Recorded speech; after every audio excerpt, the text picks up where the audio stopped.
Josh Allen looking deep, going deep.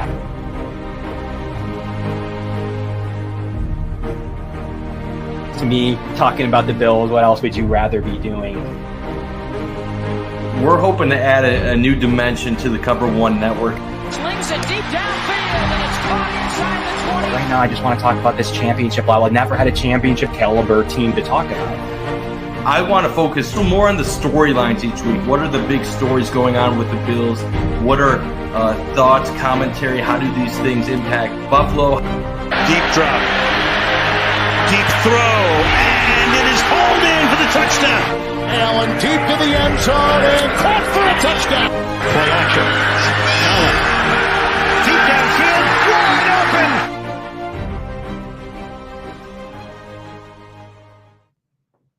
Welcome into a new edition of the Going Deep podcast. I'm your host, as always, Kevin Masseri, here with co-host Mike Bunt to talk about all things Bills as we're approaching preseason game number 1 against the Indianapolis Colts here on August 13th. So there's countdown to kickoff officially. If you like preseason as much as I do, really enjoy those. Talked about it on previous shows. Really enjoy preseason games. I think you can get a lot out of it based on reps, who's winning what battles. So there's a lot of stuff we want to talk about, kind of recap the last week or so of training camp, as well as the scrimmage that Mike was at as well. Mike, how you doing today? I'm doing great. Always a fun time talking Bills football, especially with it being the first game week of the 2022 season. Got a lot to talk about with the scrimmage, training camp wrapping up soon, preseason game on the way, and I just had one of the best chicken sandwiches of my life, so I cannot be in a better mood right now. What was the best chicken sandwich of your life? My wife just made it. I don't even know what to say. It had a special sauce. It was good. That's all I can say. Grilled, fried? What kind of sauce? Fried. It's a secret sauce. I don't know what it was, but it had some cabbage on the side or whatever it was. I don't know. Whatever she did is tremendous, and it was amazing. Okay, well there you go. Mike's fueled up. Mike is gassed up. He's full on the tank. That's what we're looking for here for the next little while here. Is Going Deep podcast is going to bring you some updates from around the league. And we're going to start right here, Mike. You were we're going to kind of recap back a couple of days ago. You were at the scrimmage last Friday. I know there's been a lot written about it and talked about it already, as you know, we're already 4 days past that date. But give me a high level recap of what you saw on the field. Was it cool to see the team back? You know, a lot of the onesie twosies we've already heard and seen, but just give us your feel of camp for the scrimmage. Yeah, it was electric at the stadium for the scrimmage on Friday evening. 36,000 people. That's an incredible amount of people to have at an open practice at a stadium. You hear about other teams bragging about having 7,000, 10,000 people. The Bills had 36,000. They filled up half the stadium, where you had some of the 300 sections with people in them. So really great environment for it. Was there with Eric, Anthony, and then one of Eric's good friends. So had a great time with the guys Friday evening. And then if you go beyond just the crowd, the atmosphere, it was great seeing the offense really clicking. I feel like it was one of the best days offensively so far that we've seen through camp. Not the best day for the defense, a little bit understandable, given they're missing both of their safeties at that point, and they're a little bit handicapped in certain areas. But yeah, it was an electric environment, and if you want to go break it down, some players standing out and given their opportunity. So just a really fun experience at the stadium on Friday.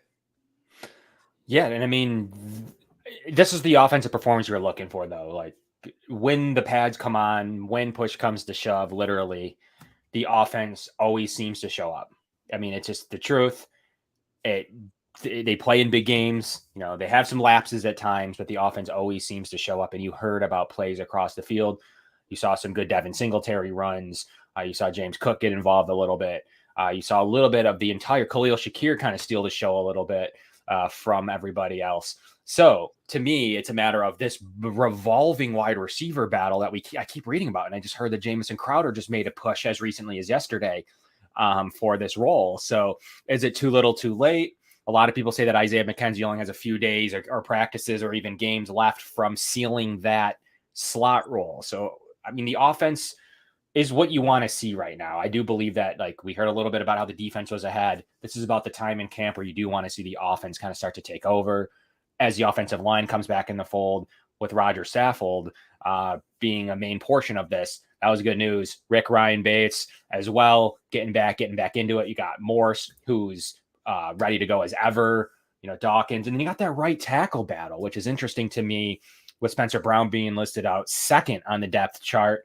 And it's interesting. At some point, you're like, well, he's been hurt.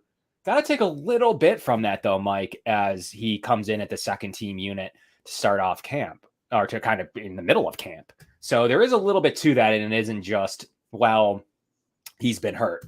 By all accounts, Q's been really good at the right tackle position, and does bring that road grader right tackle spot that they may be looking for, especially underneath Aaron Kromer, Mike. Yeah, I'm always interested by the first depth chart released of the year. I don't take too much away from it, because I think for the most part they go status quo.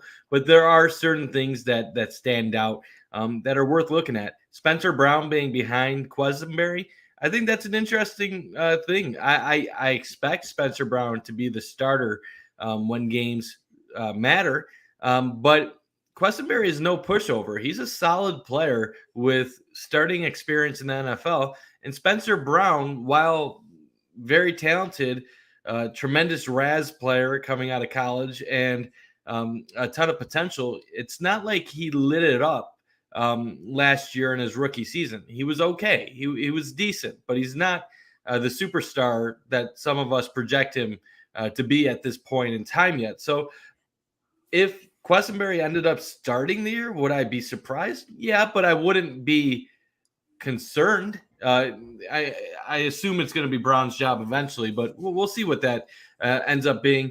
And then the other one that really kind of stood out, Tavon Austin being the top punt returner. That's his route to making this team. You look at the depth chart at wide receiver, he's buried behind everybody. So if he has a shot at making the team, he's going to have to get that starting punt returner role. Otherwise, he is not making this roster. And the rest of the depth chart, just looking up and down, it's pretty cut and dry for the most part. They had Matt Hawk, the starting punter. I think we both figure that's not going to be the case. And you see Shaq Lawson as number 3 defensive end, 5th overall. That makes sense. And other than that, really not anything crazy. Obviously, Tre'Davious White listed as the starting corner. We'll see if that's the case. Health, depending on his recovery week 1. But not much to really stand out besides that to me, Kev. Yeah, and I mean, there's a lot to dissect in terms of the injury. Like, I think that's interesting. Like, Micah Hyde's already back and practicing. That looked worse than it was. So that's a blessing in disguise. There's a lot of other injuries that have been minor. You got the offensive line seems to be coming back. You don't really have too many major injuries on the Bills as per normal underneath this coaching staff. So that's been a huge plus. You have heard about injuries across the league. Denver had a couple of guys. They lost one of their starting receivers. Right now, the preseason hasn't kicked off yet here for another couple of days. But as of right now, the injury looks well, and I don't expect for that to change, only because it's been that way for years and years and years underneath this regime. If it was like a 1-year thing where it was minor injuries, I'd say, well, you don't really know what's going to happen yet. But underneath this regime, they've been pretty healthy and have the least amount of snaps lost by starters in the NFL.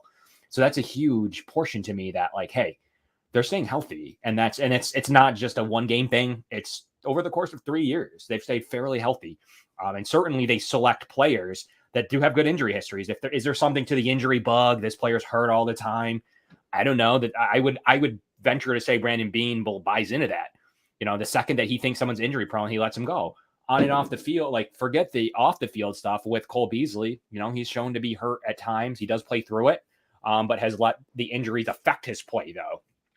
Equally so in terms of anyone that they feel like can't ever step onto the field. I do believe the Bills really rank that pretty highly and look for somebody that has a full rehab schedule if it's someone that's coming off of an injury. but they don't generally like to sign players who have been hurt many times in the past. And yeah, like David Quesenberry's a guy that's been relatively healthy in his career. He was, depending on what statistics you're looking at, if you use PFF's run blocking grade, he was the 7th rated run blocker in the league last year at the tackle position, about the 17th overall tackle from both left and right side. So he does bring a lot to the table. That was kind of an underrated signing for the money that they got him for, especially like Darrell Williams' first year type of thing, where they do like to go with veterans at times. And Spencer Brown struggled. He did struggle. We expect him to be a little bit better. But this team's looking forward to a championship right now. It's not necessarily how can we develop every single player. One of these, at some point during these years, they need to play the best player, even if he's just a slight tick better today. That might be enough for the Bills, especially in the run game. If there is a big bonus there, the Bills do have to consider that, and the first depth chart reflects it. And we'll see, Kev. I mean, I obviously Spencer Brown really hasn't been able to practice much in team reps so far during training camp. So this could be as simple as Quesenberry is the healthy guy right now. He's a veteran. We trust him. And I don't think that's any slight on Spencer Brown. Like I said, come beginning of the regular season, assuming he's healthy enough to go, I think Spencer Brown will be the man at right tackle. But I think they're in a good position either way. If they have to go with Quesenberry, I'm not going to be scared of him getting starts for this organization. I have faith that there's not going to be a noticeable downgrade. And just to address one of the comments about Spencer Brown, yes, he was solid last year as a rookie, and he showed some of the potential that we all believe he has. But there were moments where he did have struggles. When we say he was good last year, I think we're more so saying good if you are looking at him as a unpolished rookie who missed a year of college football coming out of an FCS school, drafted in the 3rd round. We're not saying he's a good NFL player at this point, because I think that's a little bit of an exaggeration. If you look at the deeper grades, he's a solid run blocker, but he did struggle with pass protection last year. The entire Bills offensive line had issues at times during the past season, and that's reflected when you go into some of the deeper stats, running against lighter boxes, pass protection numbers, so forth and so forth. They're not a bad unit, but they're not a great unit either. And I think the expectation with Saffold in the mix, Bates now being your starting right guard for an entire season, and adding some of the depth that they have, is that you're hoping that this will be a top 10 unit. You're not expecting this to be a top 5 unit, but if they can be a top 10 to 12 type offensive line, that should get the job done for this offense. Yeah. I mean, the point is they're better on the offensive line. There was times last year that it struggled badly. Spencer Brown, if you watch some of the highlights, and whether you do or don't, of the Kansas City game in the divisional round, Josh Allen had to make up for lots of issues on the right side of the line.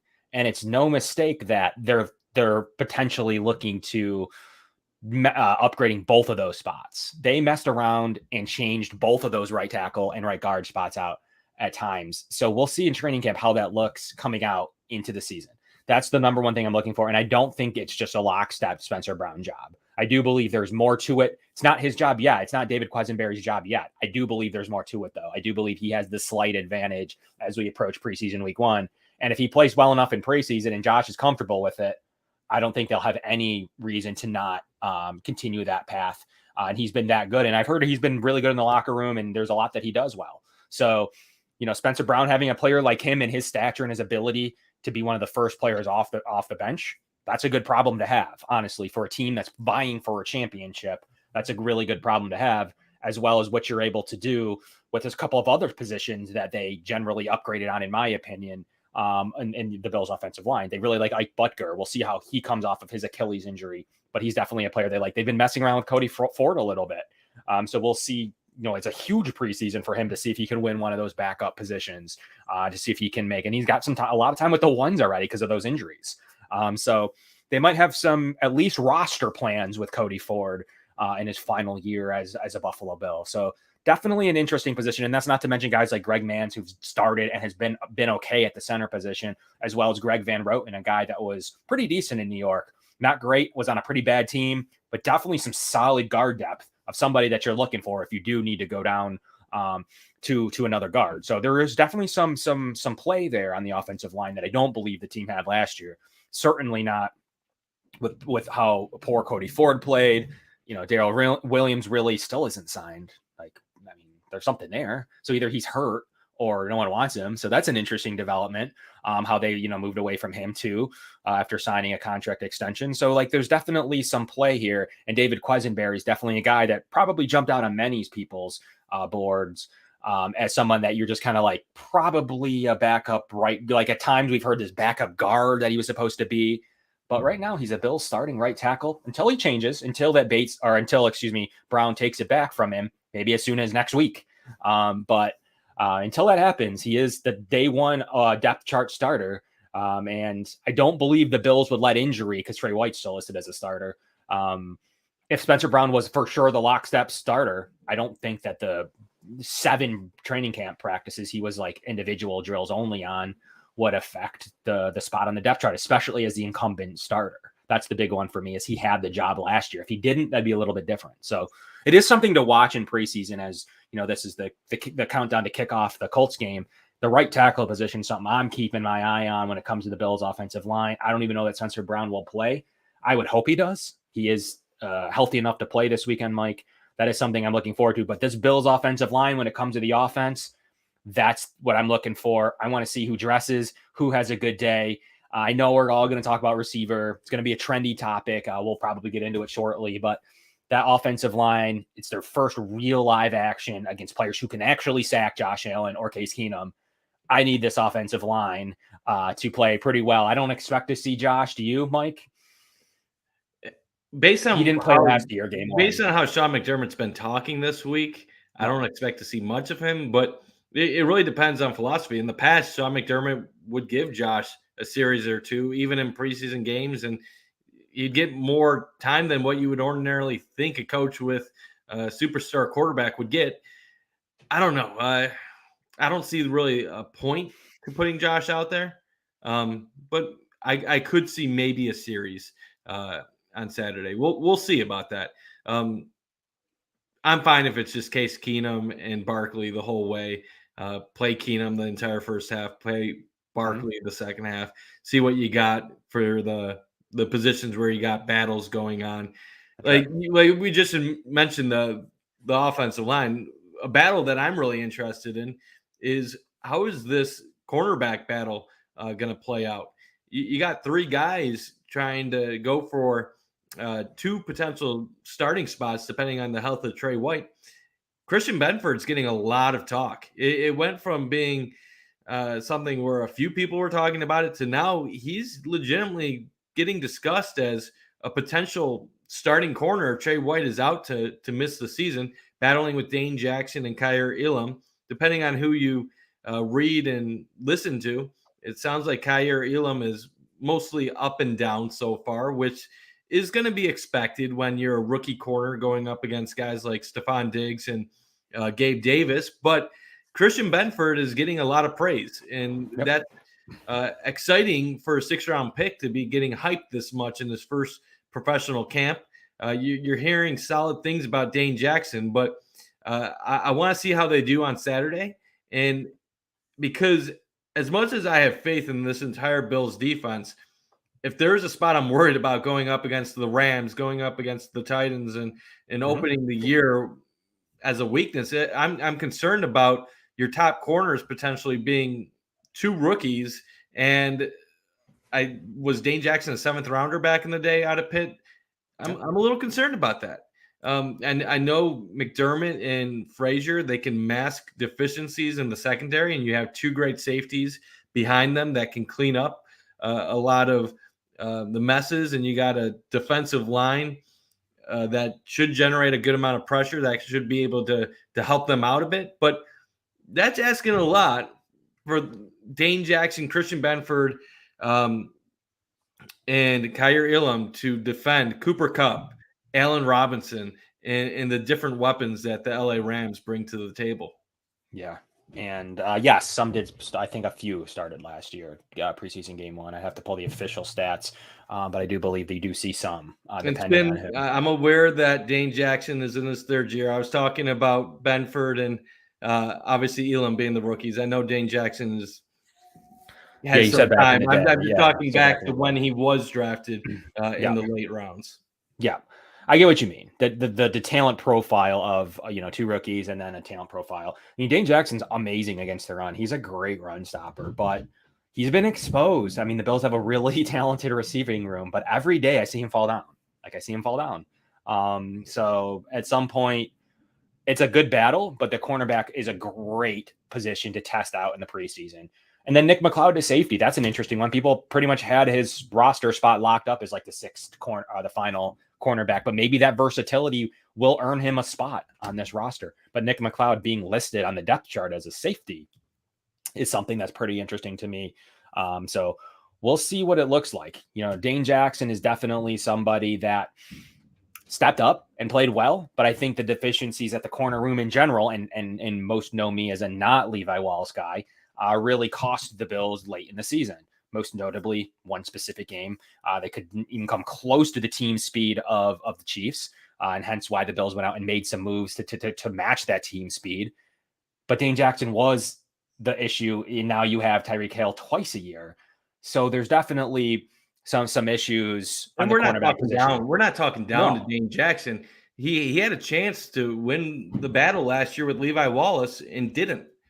Levi Wallace won the job because Dane Jackson didn't elevate to that point in camp and preseason last year to win the position.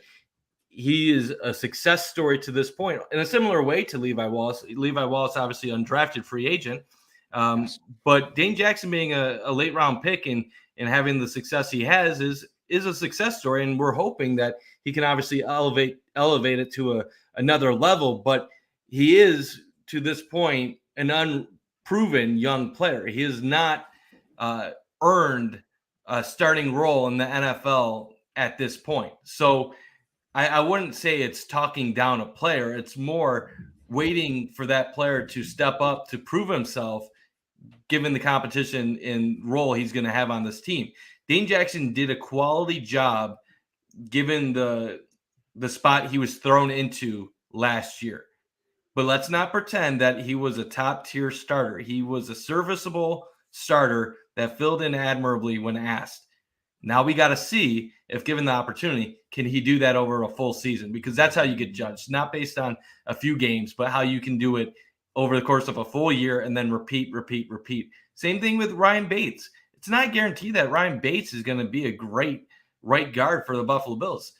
He did great in a small sample size, and we're hoping that sample size is what we're going to see over the course of an entire season.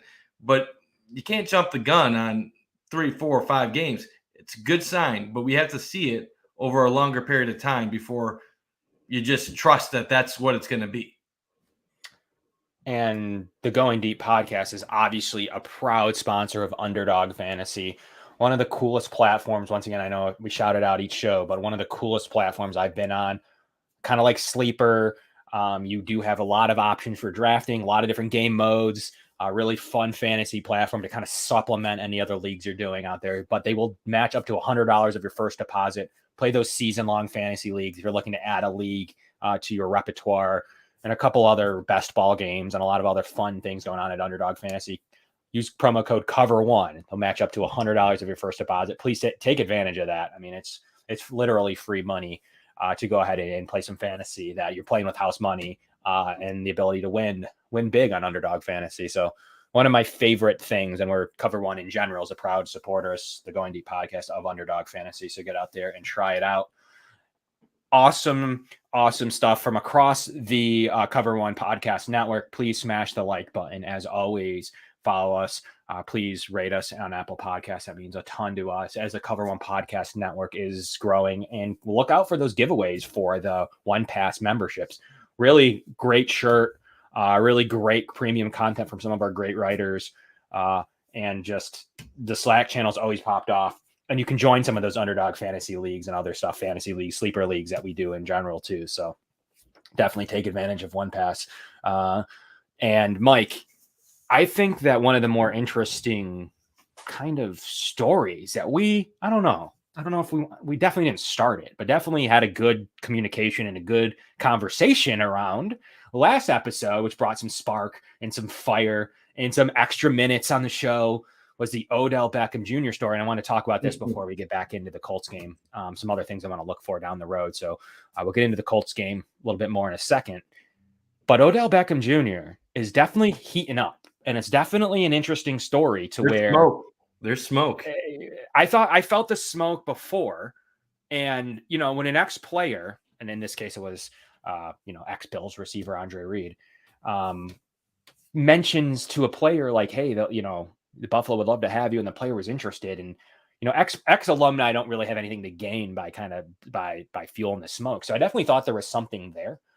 But in the fact of the player being more than interested and asking Von about his locker, Von being cryptic, them trying to chase another ring together, playing with one of the best quarterbacks in the NFL, we're all talking about this third wide receiver battle, and maybe by default it goes to a player off the roster currently.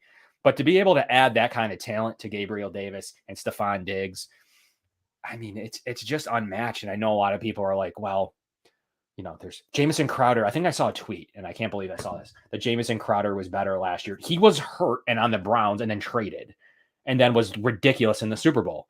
Von Miller, the same thing, was traded and ridiculous in the Super Bowl. The Bills are very interested in that specific skill set.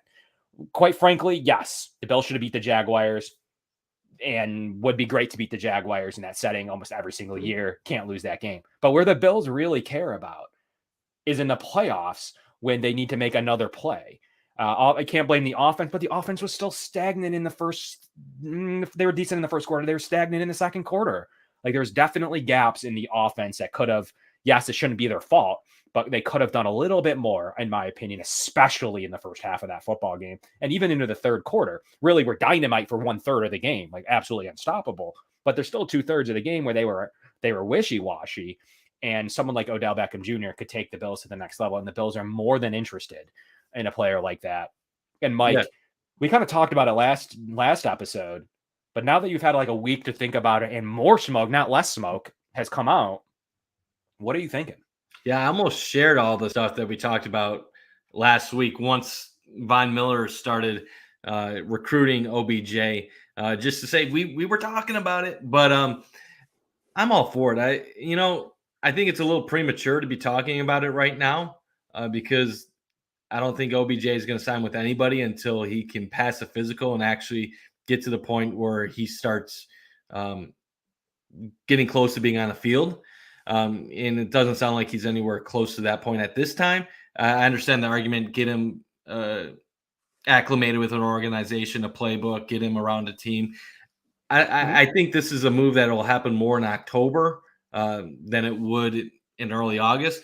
But the way I look at it, the pros vastly outweigh the cons to signing a guy like OBJ, because what do you really have to lose is really how I look at it.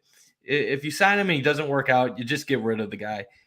I think some of the people that are against it, they're worried about, first off, some people about the money. I don't think money is going to be an issue. No, because he played for essentially nothing in LA last year. I believe it was $750,000. Then he converted it to Bitcoin and then lost even more money. So he essentially played for free last year. I think it was like $36,000 if he converted all that Bitcoin into actual real cash. Then the second thing, is he going to be a diva? No, I don't believe that. He, at this point, would be a one-year deal, minimal contract. He knows that he's going to most likely a contender to be the asset that helps get them over the edge to try to win a Super Bowl. And if you look at the alternatives, even if he was just a depth guy, it's a good piece to have. You never know when injuries can happen.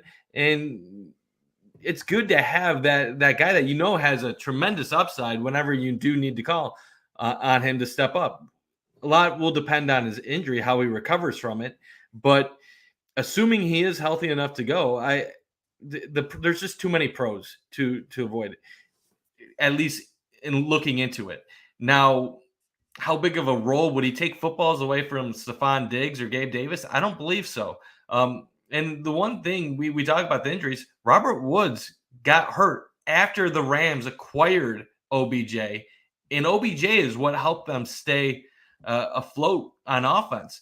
If a Gabe Davis goes down, who do the Bills have outside after Stephon Diggs? You're looking at some questions right there. And then you got Diggs, and then you got the slot battle with McKenzie and Crowder. Are you looking at Khalil Shakir? Are you talking some other wideout lower on the depth chart stepping up and getting reps on the outside? It's not a bad idea. Do I expect it to happen? I wouldn't say yes at this time, but I do think it's a possibility. I think it's a way more realistic possibility than what some are saying. And I think this is different than a Joe Hayden before the draft. I think at the time the Bills did have some legitimate interest in Joe Hayden, and I think some of the players reached out to him because they're trying to push him in that direction. Once they got Kaiir Elam, training camp goes, they have faith in their corners. The Joe Hayden smoke kind of died down. The fact that you're seeing Andre Reed, Von Miller reach out, Von Miller knows what it takes to win a Super Bowl. He just did it last year with OBJ. If Von Miller is reaching out to OBJ, I think that's legitimate smoke to the fire. I don't think that's just some made up stuff. I think the Bills do have some interest, but we'll see how it actually plays out in time. He's always, based on a lot of advanced metrics, one of the best receivers in the league every year. I mean, he does have a perception of having an injury history. I mean, he played the majority of last season pretty fine before the Super Bowl ACL, where he was the best player on the field for the and seriously, he was one of the best players in that game. So to me, it's a matter of why wouldn't you want to add that talent at a reasonable salary and secure a receiver spot? No one's sitting here saying like you need to replace Stephon Diggs and Gabriel Davis and he's going to be receiver too. We talk about all the time here, like you can't have Stephon Diggs behind Stephon Diggs, or you can't have Trey White behind Trey White behind Trey White as a depth chart. But you have the option here, an opportunity to add a guy like Odell Beckham Jr. to add to this roster and give the Bills further depth, further prevention against injuries if something does happen, and just a further player that can play inside and outside and can compete at each receiver spot. It isn't just a him versus Jamison Crowder battle or him versus Isaiah McKenzie. It's someone that can play in multiple packages and add. No one has the 3 or 4 cornerbacks, and we've talked about the Bills cornerback room ad nauseum. But no one else has the cornerback room to keep up with Stephon Diggs, Gabriel Davis, Isaiah McKenzie, Dawson Knox, and Odell Beckham Jr. It's just unguardable. So at some point, when you have a quarterback like Josh Allen throwing to weapons such as those, it's something that you need to think about. It's not the days of the past where like you're trying to bring him over to play with Trent Edwards or JP Lossman. You're talking about a premier quarterback who is going to exploit a team for not being able to cover a certain player, and a certain scheme is going to be able to do that as well. I just think that he can come here, has a legitimate chance to win. Again, rehab his value, so he's going to play at a pretty low dollar amount. And the Bills get to hedge their bet at the receiver position, which is a really important position in the NFL in general, but specifically to this Bills offense and this season specifically. So I think it immediately would add to that boundary inside the slot. You could do a lot of different things with him. And for a player that has dynamite and has shown as recently as the last real game played that he could be one of the best players on the field for a team that went and won the Super Bowl. Yeah. So to me, it's a matter of a player that would be a real big benefit to this offense and could help you in multiple ways. No one's saying he needs to go for 1,500 yards and 10 touchdowns and be the 2015 Odell Beckham Jr. top 10 player in the league. We're talking about a guy who can come in and be a real competitor at the receiver 3 spot, the receiver 4 spot, even, play at times if anything happens, even as minor injury. We're not talking Gabe Davis goes and gets hurt for 50 games. We're talking about on 3-quarter basis if something happens to Diggs or something happens to Davis. To me, kind of wrapping it up, the Odell Beckham Jr. talk is pretty simple. I want this guy in my offense as soon as possible. I want him to learn the playbook. He already will have limited time, half of a season or less with the offense. To me, I don't think there's enough negatives to signing him now. Like a lot of people are like, well, he's just going to go November 1st. And to me, like, why? He can go on IR right away. the team isn't going to cost you anything cap related. As somebody who like researches the cap, there's not going to be any issues with the cap. It's not going to cost you more money now. It's a matter of if he's going to want the same money. So proration, you're going to have to pay him more on an 8-game basis to get to the same cap number that you'd be at anyways. So there's no real negative to signing him today other than getting him in the locker room, getting around the team, building up the feels, working with the receiving team, working with Chad Hall, getting used to Stephon Diggs. There's just, talking it up with Josh Allen in huddles and in practice and on the sideline. There's just not enough negatives to me that if it's the right fit, let it sign him, because he could be that beneficial to you as a free trade deadline acquisition right now. And you can have that in your back pocket instead of having to worry about it when Green Bay goes and loses 3 receivers. And now all of a sudden he's like, fine, I'll go play with Aaron Rodgers. Because that's the situation. Get him in now. There's just no negatives to me.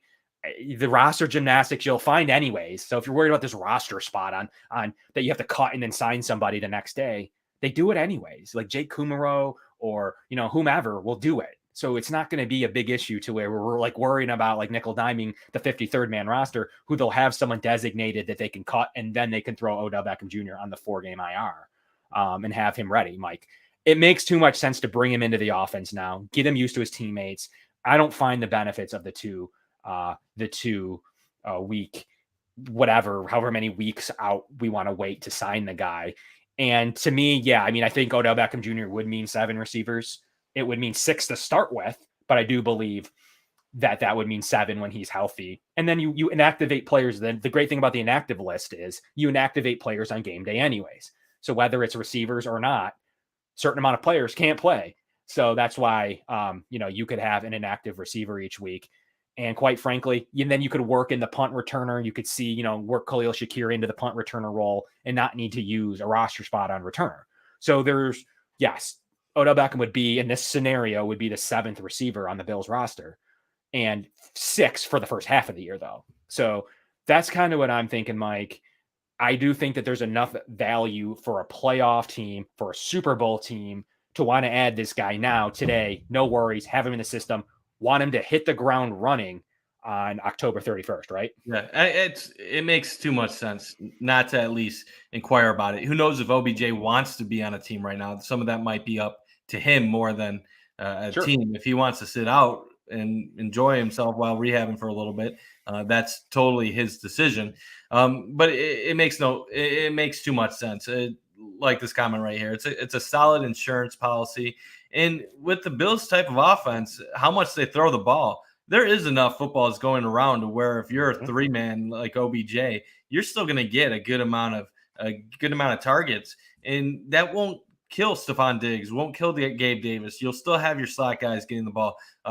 Dawson Knox will still get his touches in the end zone. It just makes you more dynamite, tougher to defend, and brings another thing to the table at a relatively cheap cost. So it's one of those where little risk, a lot to gain. And I saw the one comment. It's a great time for Bills fans in the organization where they have these superstar caliber players who want to actually come to Buffalo. 5 years ago, OBJ would never even think about coming to Buffalo. Granted, he's not the same star he was at that point in time. Mm-hmm. It is encouraging that these guys that are more talented than what maybe their production is at this point in their careers want to come to your city because they want to be that missing piece to get a team a Super Bowl and also cement their legacy at the same time.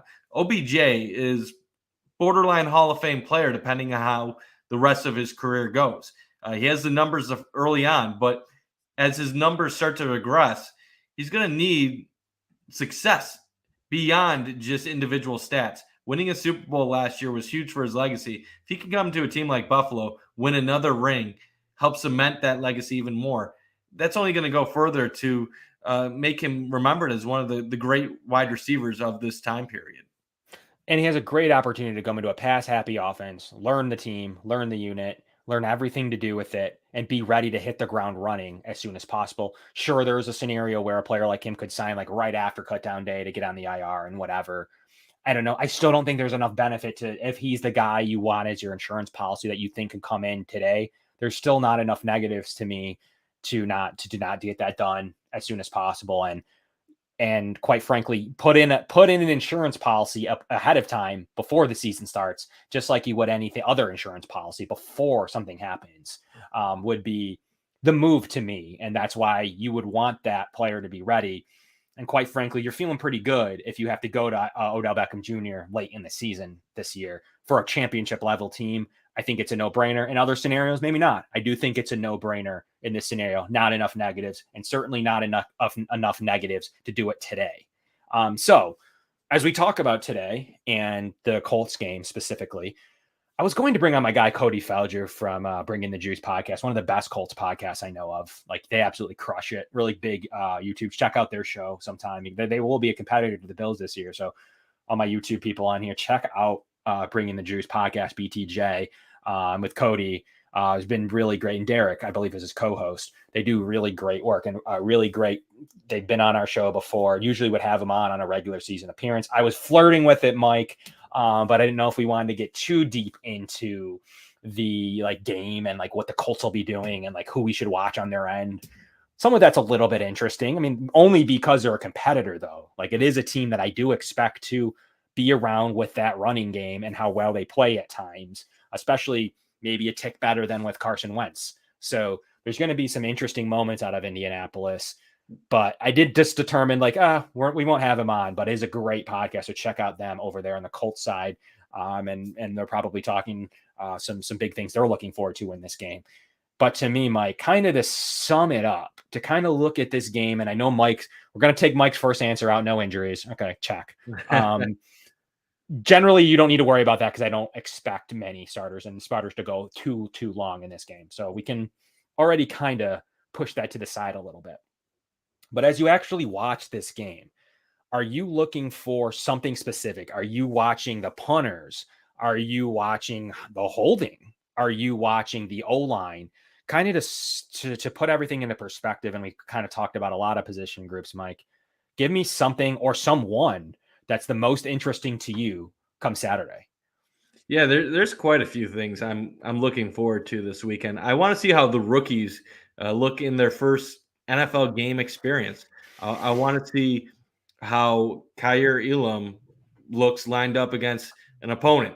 How he fares. Does he look noticeably better than Christian Benford, or are they close in the level that you're going to see on Saturday? Does James Cook get some carries? Does he show solid vision? The one knock a lot of people had on James Cook was that he didn't have the best vision at Florida.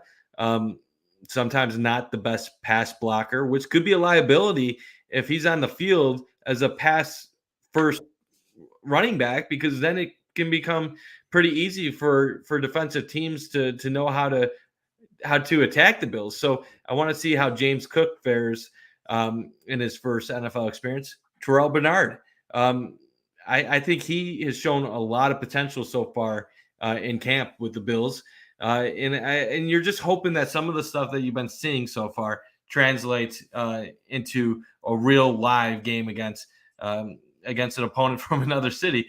The punting battle, I'm not too worried about it.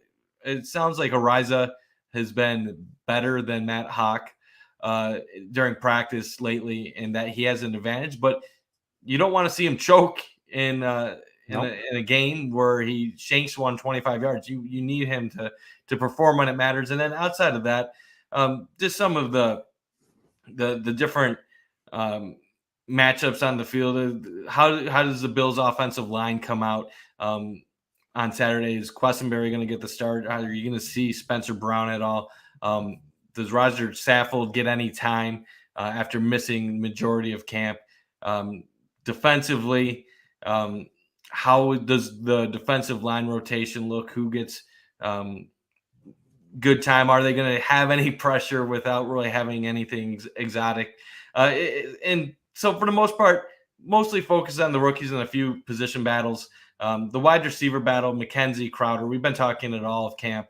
That's probably going to be the must-watch thing on Saturday. Mm-hmm. Does Jamison Crowder have any opportunity to get himself back in the slot wide receiver competition? Like you said earlier in the show, it sounds like McKenzie is a few good practices away and solid preseason performance away from solidifying that spot. But as Joe B was saying, with McKenzie out a couple times this week, Jamison Crowder has narrowed the gap a little bit. And I feel like when you see Jamison Crowder out there in game action, that'll be a good tell to see, is there still a battle or is this wrapped up? Yeah, and I think that's the key thing. Is it still a battle? And the D line is something I'm focusing on. You see, Shaq Lawson had great practice just recently, so I'm interested to see what the rotation looks like. How much does each player play? It's just preseason, but I'm still interested to see how this cycles through. How does that look? This unit, in theory, as good as it's been, should look good. They should look good in week 1 against the Colts. Preseason week 1 against the Colts. I want to see what they're able to do against an offensive line that's pretty good. The Colts historically have one of the best offensive lines in the league. Don't know who's going to play. Don't know how that's going to work out. Doesn't really matter because I'm not looking the first series. I'm not just talking about their first series, but I mean, generally they're starters. I mean, Braden Smith's really good. Ryan Kelly, Quentin Nelson. They have a really good unit. Can struggle a little bit on the right tackle side, left tackle side. Matt Pryor's are starting left tackle this year, so they went on drafted Bernard Raymond, a guy from the MAC. So we'll see how their offensive line looks. But to me, it's a matter of, can the Bills D-line continue to dominate games and dominate practices in this case and preseason games? So I'm very, very, very interested to see how this rotation looks.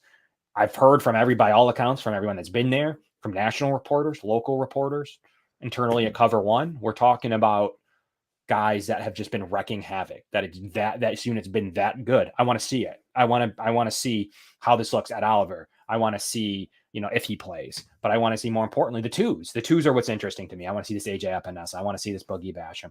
I want to see, how this, Jordan Phillips. I want to see which Tim Settle, if he plays. I want to see exactly how this is all going to put together, because that's a unit that could win the Bills a Super Bowl. We talked about Odell Beckham Jr. We spent 5 to 10 minutes talking about him. But the Bills D-line could legitimately win the Bills a Super Bowl. And I want to see it starting Saturday. I don't need to see perfection. I just want to see that this unit should be good against, call it the backups of the Colts, the Wesley French and the Jason Spriggs of the world. I want to see them dominate that unit.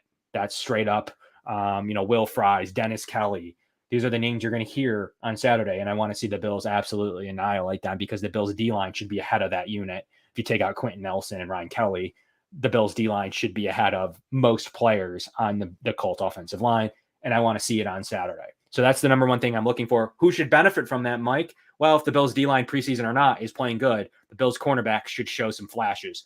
They'll need to get the ball out quickly. I'm not sure if we're going to see a lot of Nick Foles or Sam Ehlinger, or how that's going to work in terms of, like, I'm not sure of their quarterback playing at all, but I'm going to think that player is going to be getting the ball out awfully quick. So I'm going to imagine we see Matt Ryan for a series, especially on a new team. And then I'm going to imagine we see a little bit of Nick Foles, and then a lot of Sam Ehlinger is kind of like my prediction. But I'd like to see the Bills absolutely feast. This is a great game for the Bills cornerbacks to get going. And let's see who can separate at that corner spot. And let's see what happens at that safety spot. I need to have some feels behind Micah Hyde, who I wouldn't anticipate playing, even though he's back, and Jordan Poyer, who's not going to be playing. So I want to see who separates themselves, because, quite frankly, Nick McLeod's already in the second team corner safety units to see, how this is going to look, because I want to see somebody step up and lead this defense.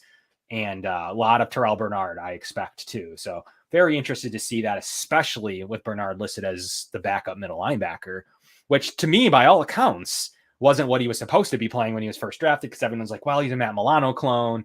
Is he going to actually replace Tremaine Edmonds if the Bills go away from him next year? So I'm very interested to see a lot of this second team defense. I basically named the entire second team defense, but I'm very interested to see the second team defense, because that's, quite frankly, who we'll see a lot of, and a really important position, because a lot of those guys will get time playing this season, or maybe find themselves in starting roles based on situations. So really interested in the second team defense. I'm going to note that here, keys to the game, the Bills second team defense. That's what I'm looking out for when it comes to Saturday.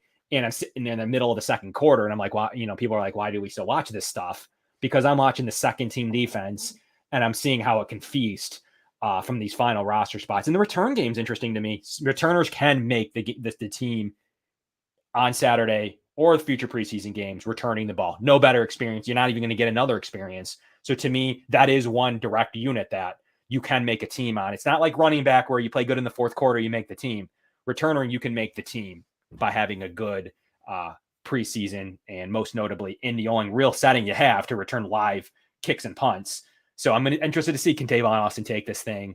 Can Shaquille Shakir take it? Is it going to be someone like Duke Johnson that comes out of nowhere and shows that he's good enough to do it, Mike? So the returner is definitely a position that I'm going to mark down, that we're going to review on next week's show, as well as team defense, backup unit, defense 2 is also what I'm going to be watching, the second team defense, Mike. Yeah, that's a lot of interesting points right there. The backups on defense are fascinating because there is a lot of talent throughout that group of backups at intriguing positions. Boogie Basham, AJ Epineza, when are they going to step up? That's a big question. They don't have free rides to starting positions. They're behind Von Miller and they're behind Greg Rousseau. So depending on how they perform this preseason and they jump out the gate to the regular season, that could impact their NFL future. Are they going to be career backups? Are they going to ever have the opportunity to be more than what a rotational piece? Right now, it looks like that's all they're going to ever be in Buffalo, but it'll be interesting because if they can step up to another level, that'll make the Bills that much more dangerous when Von Miller does need a rest, when Greg Rousseau does need a rest. I like the comment about being focused on the Bills' safeties behind Micah Hyde and Jordan Poyer. How will a DeMar Hamlin do when given an opportunity? A Jaquan Johnson. Do either of them have the ability to step up if an injury does happen to the safety position? You mentioned Bernard at linebacker. Third round pick was a big investment. That's a player that might not have a huge role this year, but the Bills are expecting things out of him going into the future. So it's kind of you're looking at some of the battles, but you're also trying to see who are these players that could develop into something down the line while the Bills are still trying to contend at a high level. And the nice part about it, when you're a Super Bowl team like the Bills, is you can do the long-term development. You don't need to draft a guy and instantly push him into a starting role or a position that he's not ready for. You can be gradual and take your time. And I think with a person like Terrell Bernard, that's going to be a huge positive, and so forth going forward like that. So just all the battles are going to be fun. Offensively, also James Cook. Everybody wants to see him catch a couple passes, get a couple nice carries. And then Kyer Elam, how much time does he get? I bet you it's going to be a significant amount, especially as long as he's in that competition with Benford and Dane Jackson. Those might be a few of the people fighting for a starting spot that you actually will see probably more in this game than the rest of the starters throughout the Bills roster. And yeah, the fact that we talk about holder, kicker, punter, or this year specifically holder, punter is a good problem. Like, and we know we're talking about holder, punter, return game. We're talking about special teams unit because it sucked last year. By all accounts, the special teams coach was fired. They couldn't get in the call at the end of the game in terms of kicking it short rather than through the end zone. It's lost them a game. I mean, quite frankly, yes, there was other things that happened, but if that unit's better, all around, returning's a little better, you're getting calls in a little bit better, you're punting a little bit better, absolutely is a factor in why the Bills lost. And the margin of error needed the Bills to tick off 3 or 4 seconds, and that doesn't happen. If unless you get that ball returned down your throat into field goal range or a touchdown, you win that game. And that's just, quite frankly, statistics. But anyways, that's why we talk about it, because it's important. And correcting some of that errors between the new special teams coordinator and Smiley to the new potential returners. We're talking about a bunch of them. And then obviously new punter and a new holder all in one combo. So definitely some things we need to watch. And those are definitely some of the openings on the roster. So that's why many shows and us specifically here need to talk about that, because it matters. It isn't just like funny. I thought punting was that bad last year. And by all accounts, Matt Hawk has had some decent days, but there's just no way to beat out a controllable leg like Ariza has for 4 years on that salary, what he's going to be able to do. Sure, Matt Hawk's a professional and has some moments in time that he's been okay. He's going to have a day or two that's decent. But the Bills' future is Matt Araiza, and as long as he gets through the preseason, he should have that locked up. And especially in the return game, I just don't think you can discount the fact that you can't return live Hawk punts or return live Ariza punts. Need to see it on Saturday, because that is really the only time that the team can actually get a gauge of this thing, unless you want that thing to be week 1 against the Rams, trying out new punt returners. So it is important for the special teams unit overall. Like, they need to play generally outside of a few players. I'm assuming they play out of any unit. You probably don't even care or realize they play their ones a lot of the times. Their ones play all day long. Even the kicker, something kicks into the fourth quarter. In this case, we have to, because we only have one in Tyler Bass. But the unit number 1 definitely plays the entire night on special teams. So it is kind of funny to recognize that. And maybe a guy like Taiwan Jones will come out late in the game to make sure he doesn't get hurt. But generally, and Saran Neal too, but generally, the most of the ones on the special team unit play deep into games, because that's really their live action. I'm trying and experimenting and getting those live reps that you really can't get a ton of in training camp. So that's definitely a big note to me. And I've always loved the third running back battle, but it has not come to fruition in any year that it's mattered, Mike. I love it. Talk about it all the time. Zach Moss versus Raheem Blackshear versus Duke Johnson. The Bills have shown no interest in making that a thing. They just are going to ride 2 players, and then late in the year, they finally whittle it down to 1. But they have shown no interest in making running back 3 a thing. So to me, I will tell you this, and I know you don't like this and you don't agree, but I will go out and say Zach Moss is safely making this Bills roster. Eric and I talked about it on Friday at the scrimmage. The Bills were giving Zach Moss reps with the ones.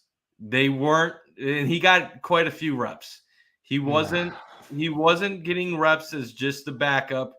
He was getting reps that mattered. He was solid in pass protection. They gave him carries in the red zone. I'm not saying he's going to be an impact player. I don't believe he will, but I do think his injury last year impacted his play early in the year, and that by midway through last season, they had given up on him.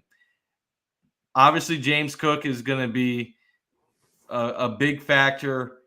Devin Singletary is going to be the main guy, but I do not think the Bills will move on from Zach Moss and cut him. I think he's safely on this team. Duke Johnson, I don't see him having a shot based on what I saw at the scrimmage. He has talent, but you got a 3rd-round pick invested in Zach Moss, and when you're giving him opportunities with some of the starters in Friday's scrimmage and Duke Johnson still on the field with some of the lower backups, to me that said it all. One guy that Eric is in agreement with you, he does like Blackshear. He thinks that Blackshear is a solid practice squad candidate and a guy that does have some potential with his durability and versatility throughout the field. So Eric likes your Blackshear pick, but I think right now Moss safely makes this team unless something changes between now and cut day. Making that trade bait, baby. That's all they're doing right now, is getting him some reps. We'll trying see. to cash in on a draft pick. You've seen the show before from Brandon Beane. I anticipate that being the likely solution of getting him some prime reps and moving him like they did last year when they had a surplus at DN specifically. John saying that here, Moss is the best pass blocker by far and the toughest short yardage running back on the Bills. And I agree with him. He is. In whether that translates to 100 yards over a 17-game season, who knows, or something legitimate.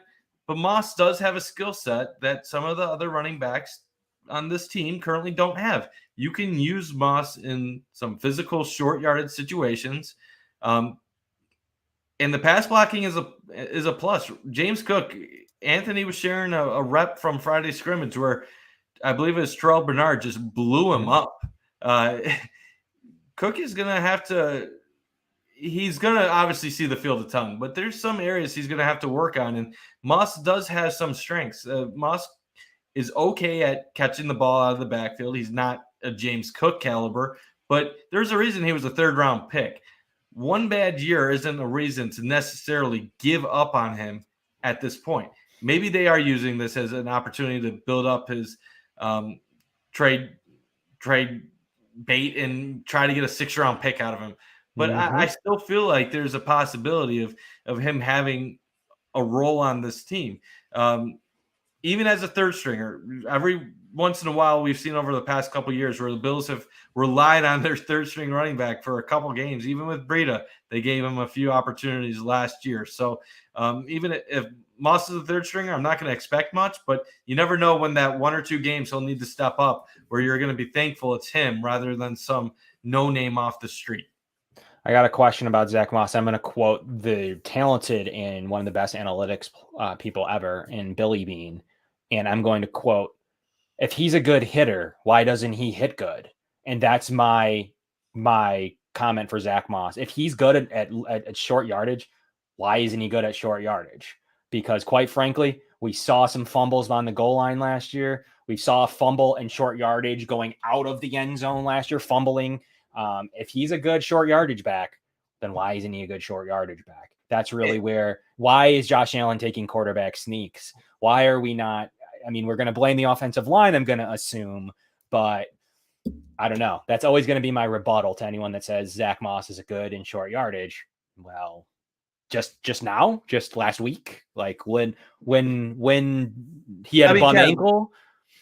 Kev, I do think we are a little strong. I'm going to just go over a few of his stats. I'm not saying his stats are anything to write home about, but you're talking about as a rookie, he had 481 rushing yards, 4.3 yards per carry, and then he had another 14 receptions, 95 yards. That's nothing special, but that's still 576 total yards and 5 touchdowns. And then last year, which was obviously a struggle on the ground, ran for 345 yards, 4 touchdowns, and then he had 197 receiving yards on 23 targets. So you're talking about a guy that has gone over 500 yards in both his rookie and second year in the league. It's not what Bills fans wanted. Obviously, the yards per carry is horrible, and I know I see some in the comments. It's time to move on from Moss, and I get it. We're talking about probably the 3rd string running back on the Bills, but I don't think it's fair to say that he's been horrendous. He hasn't been horrendous. He was a decent rookie who had gained favor with the coaching staff heading into the playoffs and then got hurt. Before that injury, Moss was on his way to becoming the Bills' starting running back. The reps show it. You look at the end of the 2020 season, Moss was on his way to becoming the Bills' starter. Gets hurt, comes back a different guy, and he was awful last year. There's no denying it. But it's not like he was awful where he had like 200 yards or he was a Reggie Bush year on the Bills with negative yards. He was still an okay player. Given an opportunity, I guess what I'm saying is I wouldn't just necessarily say he's going to go out there and be horrible. If he had to start 3 or 4 games for the Bills, I have faith he'd be serviceable. He'd be fine. He'd average around 4 yards a carry. He'd get you some production, and he'd be okay. He does have some good skill sets. But then again, like I said, we're talking about a 3rd string running back. So how much does this really matter on a team that barely runs the ball anyway? Well, a lot if he's getting first team carries, but what does matter is his 4.7 40 time. But anyways, when you look at like it from a perspective of something that's really important, and that's first down yardage and yards per carry, 3.4. It's just not a number you can have. It's just not a number that's useful. At some point, yes, I'll let 2021 be. He got hurt in the playoff game against the Colts, right? That was the game he got hurt. And the Colts game. And that was before the Ravens. He got hurt in the Colts game and hasn't been the same player since. I will admit he showed some flashes as a rookie. He definitely showed some flashes his first year in the league. I'll give him that, like definitely. But at some point, this is still post-injury. Like this isn't pre-injury anymore. But what if the injury was the major factor for his regression last year? Then you're basically throwing out a guy because he wasn't 100%, but he still played through an injury. So, like, that's tough. And I understand the NFL players play injured all the time. Yeah. So that's just something you got to battle through. What I'm saying is, what if fully healthy Zach Moss is a much better player? What if the Bills are seeing that during camp? I'm not saying he's going to get carries. I've been guessing all year, all offseason, you're probably going to have Singletary get 55, 60% of the carries, probably give Cook the other 30%, but there's still probably 10% left. And I'm not talking carries that Josh Allen's going to get. I still think there's another 10, 15% that could be open for a Zach Moss to get. And we always talk about how elusive Devin Singletary is. But Zach Moss was known for being elusive in other ways as a college running back. They were both two of the top running backs at getting it was either yards after contact or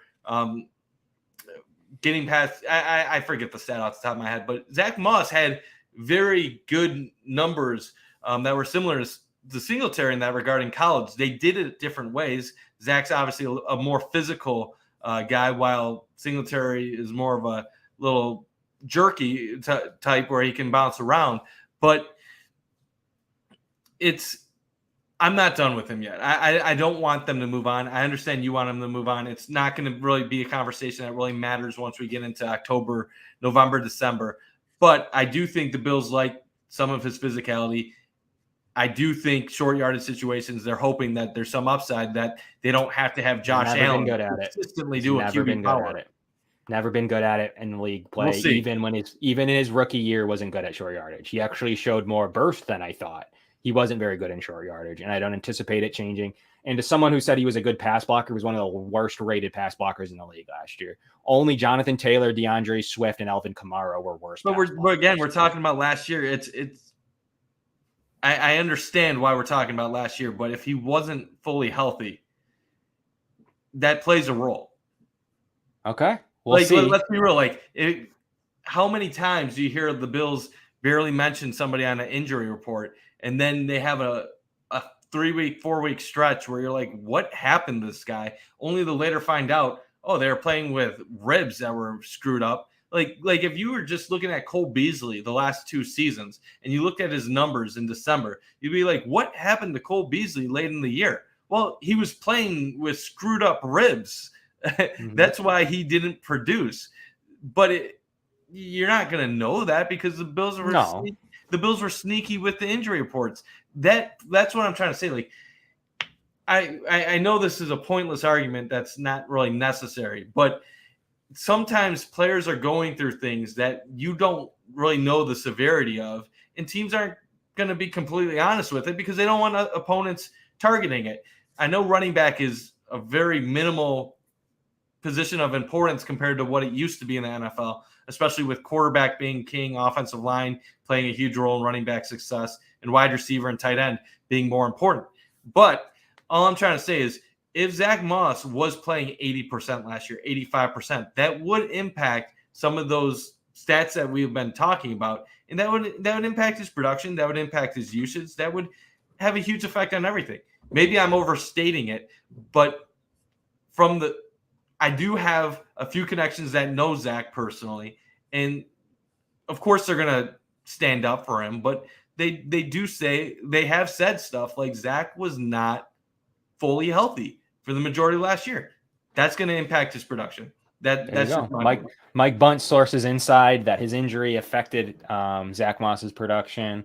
Got to see it. He's got he's on borrowed time here, in my opinion. I mean, obviously he has to produce now. Now he's healthy. He needs to step up. Doesn't step up, he's gone.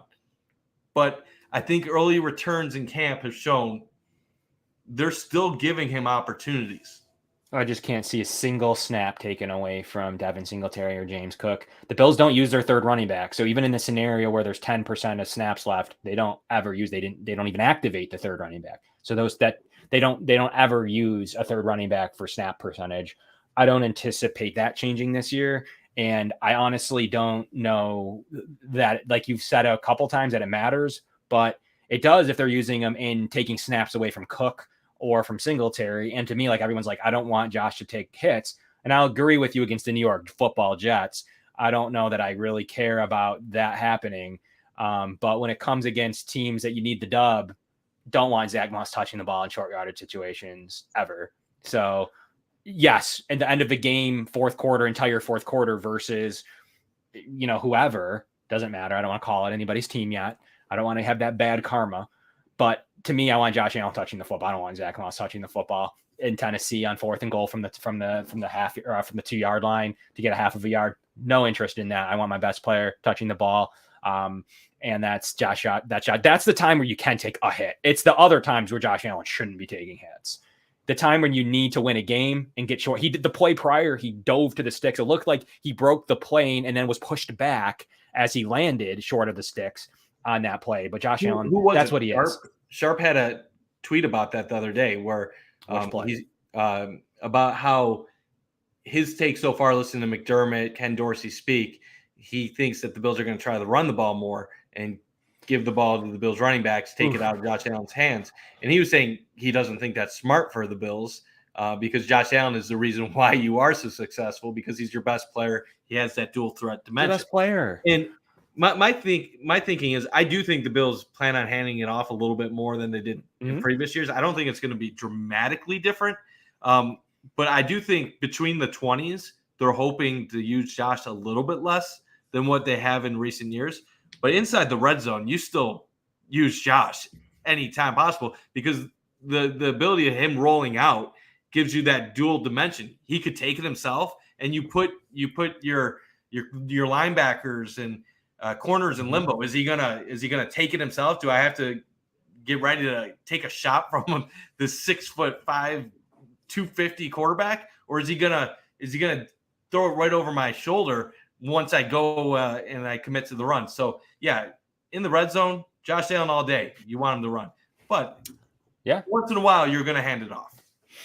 Yeah, appreciate the shout out, John, as always. Yep, we got a Zuba Super Bowl hat there. We got a Jim Kelly signed ball there. We got a Josh Allen bobblehead there. So appreciate the shout outs. And yeah, I mean, hey, you're from Miami, so you have some Zach Moss connection there from his from where he's from. So to me, like, it's a matter of like, I just want the best player in situations. There is never a situation where I want Zach Moss touching the ball in a mattering situation. Now, could he change that for me? Yeah, I'm leaning on running back, believe it or not. I love Devin Singletary. I like what James Cook can bring. I like Raheem Blackshear. I'm leaning on running backs until I'm not. And it's going to take some stuff from Zach Moss to show me what he's like. I wanted the Bill. I'm the one that wants the Bills to draft running. Like, I love Travis Etienne. You know, the fairest way. I like Bryce Hall. I guess the fairest way I could articulate myself when it comes to Zach Moss is I agree with you, and I agree with all the Bills fans that say Zach Moss is not part of their plans. I agree with that. But when I say I'm with you guys, I don't think he's ever going to be a person that's going to be a big part of this offense going forward. I do think he can make the team. I do think he will make the team, in my opinion. So when I say he's not part of their plans, I'm saying he's not going to be an impact player going forward on the Buffalo Bills. But I do think he's part of their plans of at least making the team as a third string running back, a depth piece that, if needed, can step up given the situation warrants it. I do believe if Zach Moss was on another team in the NFL and was a starting running back or a number 2 running back, he could be serviceable and he could have solid numbers. I just don't think that opportunity is going to come in Buffalo. So I agree with the people that he's not in the Bills' plans, but I disagree about your part saying that he just doesn't have it cut out to be an NFL running back. I do believe he's good enough to be an NFL running back. I just don't think Buffalo is the right situation based on how they're building this team. Well, there you have it. There's the take on the third running back room, and I love the running back room. That's definitely something that we spend way too much time on this because we wanted stupid. Well, I wanted Breece Hall. I wanted Travis Etienne. Travis Etienne's like a premier underdog fantasy stash in dynasty leagues. Travis Etienne, I've seen him drafted top 20, but like to me, I still think the Bills had some very strong interest in both of the top running backs this year. They've taken running backs just a pick later. So to me, I think the Bills care about the running back room and do care this year. Well, they have Etienne. That would have been interesting because then what happens to Singletary before last season? Would it have been Etienne and Moss, or would you have had Singletary and Etienne? I think that would have been an interesting. Well, would Etienne have torn his ACL in preseason like he did in Jacksonville? So there's definitely some, and I'm very interested to watch Travis Etienne this season because I think he could be a premier fantasy player. So to everybody tuning in, please smash the like button. That means a ton to us. And there's so many topics in the preseason as compared to just a month ago to where we're spending time on OBJ. I've seen some people ask about OBJ, like rewind our show, watch the on demand. You will hear some great, watch last week's show. You'll hear some good OBJ talk. And I really appreciate everybody for coming here for an hour and 15 to be with Mike and I and to kind of break this thing down. I'm already excited for next week to talk about this game. I was contemplating bringing on my Colts guy, but just said, you know what? We don't need too much Colts talk yet. I'm excited to see how my finishing up a couple names on my guest list, kind of running out of some very specific things on like what I'm going to do with the Rams game, especially that being my due date for that. So I don't know how that's going to play out, but John, appreciate you as always. Thank you, John. For the Moss talk. Always a good time to kind of break that down. And it's great to have different opinions and maybe there's a world that he doesn't even make the team in 3 weeks. And maybe there's a world where he's getting meaningful snaps and taking meaningful carries in the 7th week of the season. So there's just such a variance on him, which makes the topic it's not just like a backup running back. The variance is what makes that topic interesting And running back is such a unique position too. The names that come out are guys that you never expect. Carlos Williams, a late round draft pick who had that one great year in Buffalo.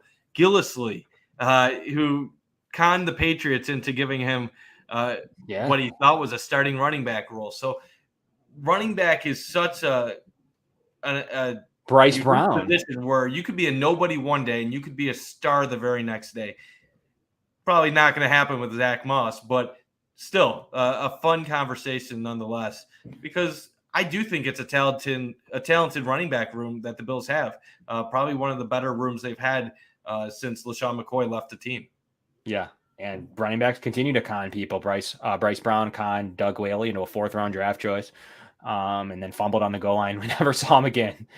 So there's definitely running backs a very interesting position as always, and it is one that you can watch and learn from in the preseason because, quite frankly, they're not going to be throwing the ball all over the field once Josh Allen leaves and even some Case Keenum snaps. I don't anticipate a lot of throws, but they trust Matt Barkley even. So Matt Barkley's going to be the practice squad quarterback. He's going to be the guy inside of training rooms. So maybe they will, but running back going to be interesting.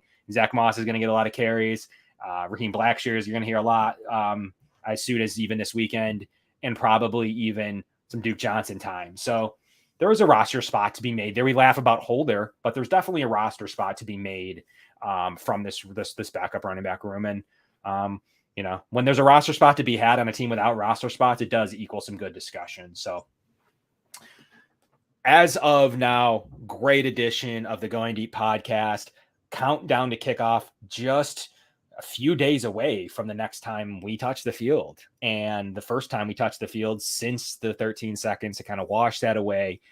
It's just me, Mike, and I know a lot of people don't care. I want a thrashing of the Indianapolis Colts, even in preseason. I want those good feels. And I think I saw a lot of people saying, well, the Bills' second team's good. And it might be like not a real, because they're going against their second team. Well, that's the point. The point is that the Bills' depth is better. Throw that depth off. Correct. The point is that like that depth is what other teams don't have. And not everybody stays as healthy as the Bills. So when they do have to play their depth, they can't even beat our second team, let alone our first team. So that's kind of what's very interesting to me with depth players is that A, there's rotations across the team, and B, is it better than the other team's depth, which equals playoffs, equals championships, equals and beyond. So that's what the depth. You win in the depth. You win in the depth. And that's where the whole Odell Beckham Jr. discussion comes, Mike. So please smash the like button. Please review us on Apple Podcasts. And always use promo code COVER1 at Underdog Sports Fantasy to get $100 on Matched. Really cool podcast, or excuse me, a really cool platform over there. So from the Going Deep podcast, we have Eric and the film room coming up next at 9 p.m. With Kendall Merksey and Anthony Prohaska. They're going to be talking about some positional units over there. So make sure you tune in here in about 30 minutes. But from the Cover One Podcast Network, the Going Deep Podcast, Kevin and Mike, we'll catch you next week. But next week, we'll be actually recapping some things we like and start talking about some real football. So we'll catch you next week right here on the Cover One Podcast Network, Tuesday at 7 p.m. Josh Allen. Looking deep, going deep.